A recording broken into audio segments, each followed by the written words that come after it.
everyone realized that to become a member in the midst of war is not on the agenda, and that's not the issue. The issue is more what happens when the war ends. Yeah.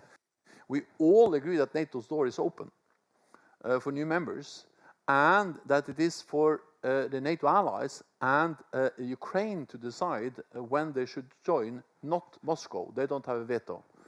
And then we also agree that the most urgent and important task now is to ensure that Ukraine prevails as a sovereign, independent nation.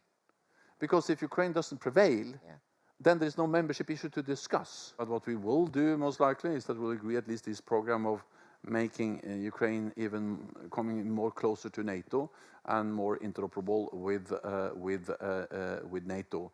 If discussion of Ukraine's membership is not yet on the agenda, Stoltenberg said the alliance's next summit in Vilnius would focus on discussion on cooperation and on increasing the interoperability of weapons and systems between Ukraine and NATO.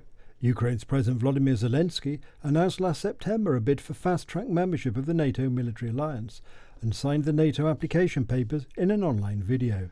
Before Russia sent its armed forces into Ukraine last February, Moscow was demanding legally binding guarantees that Ukraine would never be admitted to the US-led transatlantic defensive alliance.